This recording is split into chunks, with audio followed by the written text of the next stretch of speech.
Kalau memang sudah takdirnya mati ditembak, atau melalui jalan lain, saya terima. Demikian lirih suara Sumiasih alias Sumiarsih saat ditemui wartawan di Aula Lapas Wanita Kelas 2A, Kebonsari, Malang, Kamis, tanggal 10 Juli tahun 2008. Gang Doli Surabaya seakan membawa ingatan kita pada kasus pembunuhan berencana yang diotaki mucikari papan atas, Sumiarsih, pada tanggal 13 Agustus tahun 1988. Korbannya adalah Komandan Primer Koperasi Angkatan Laut Letnan Kolonel Purwanto, Sunarsih, sang istri, Haryo Bismoko, Haryo Budi Prasetyo, sang anak, dan Sumaryatun, kerabat. Pelakunya, selain Sumiasih sendiri, juga suaminya, Jais Adi Prayitno, Sugeng, anak Sumiasih, Sersan II Adi Saputro, menantu, serta Nanok dan Daim, pegawai Sumiasih. Pembunuhan keji itu dilakukan di rumah Purwanto, di Jalan Dukuh Kupang Timur 17, Surabaya. Korban tewas setelah dipukul dengan antam, alu besi, oleh para pelaku. Sebelum tragedi berdarah itu terjadi, hubungan Sumiasih dan Purwanto akrab.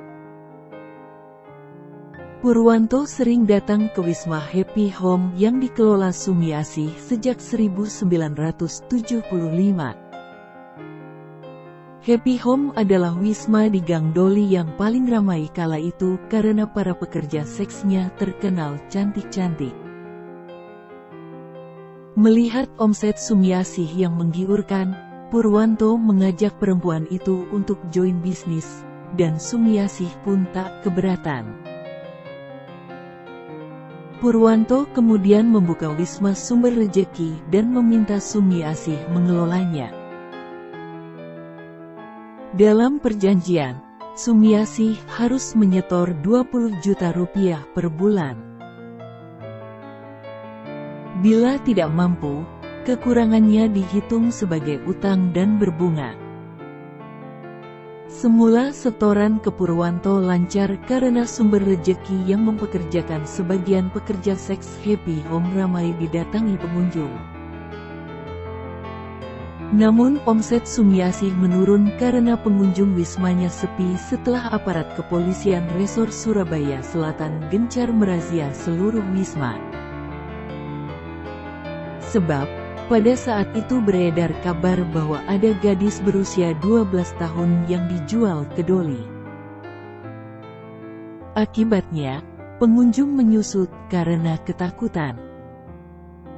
Setoran Sumiasih ke Purwanto pun ikut seret. Namun Purwanto tidak mau tahu apapun alasannya. Purwanto tak segan menganiaya Sumiasih dan suaminya karena telat memberikan setoran. Sikap Purwanto pun agak melunak ketika ia bertemu Rosmewati, anak Sumiasih yang diasuh neneknya di Jombang.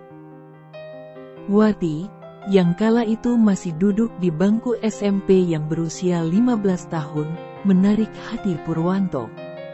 Dia tak keberatan Sumiasih telat membayar setoran asalkan Wati boleh dipakai, ujarnya. Sumiasih pun marah, akan tetapi tidak bisa berbuat apa-apa. Untuk menghindari kejaran Purwanto, Wati akhirnya dikenalkan dengan Serda Adi Saputro, polisi yang baru saja lulus pendidikan sekolah calon bintara dan ditugaskan di Polsek Kesamben, Jombang. Keduanya pun akhirnya menikah pada penghujung 1986. Di sisi lain, teror Purwanto pada Sumiasih semakin ganas. Ia pun pernah mengirim orang untuk mengobrak-abrik Wisma Happy Home dan memukuli pegawainya. Hasrat Purwanto untuk memiliki Wati pun belum kendur. Tak tahan dengan kelakuan Purwanto, Sumiasih akhirnya merencanakan pembunuhan itu. Rencana itu kemudian dilaksanakan pada tanggal 13 Agustus tahun 1988. Seluruh keluarga Purwanto, istri dan 2 anaknya yang masih SD dan SMA serta 1 keponakannya menjadi korban dalam peristiwa pembunuhan itu. Namun 1 anak Purwanto yakni Haryo Abrianto selamat. Sebab saat kejadian sedang menjalani pendidikan sebagai Taruna Akademi Angkatan Laut. Meski demikian anaknya sempat mengalami gangguan kejiwaan akibat peristiwa itu dan dikeluarkan dari Akademi Angkatan Laut. Untuk membuang jejak, mayat Purwanto dan keluarganya dimasukkan mobil dan dibuang ke jurang di desa Somburiti, Batu.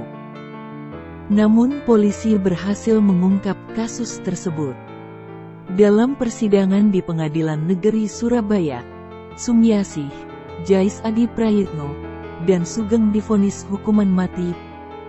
Vonis yang sama juga diterima Adi Saputro di Mahkamah Militer Surabaya. Adi Saputro dieksekusi mati pada tanggal 2 Desember tahun 1992.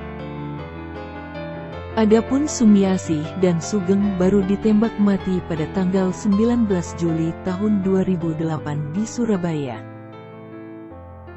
Jais Adi Prayitno meninggal lebih dulu di penjara karena sakit.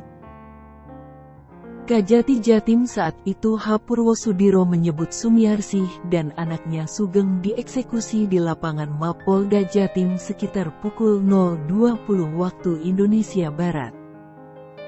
Keduanya dieksekusi dengan posisi duduk dan kepala tertutup kain. Jenazah ibu dan anak ini kemudian dipastikan dokter meninggal dunia, lalu dikirim ke RSU Sutomo untuk dibersihkan. Setelah itu, keduanya dikembalikan pada keluarga di Malang dan dikuburkan di TPU Samaan.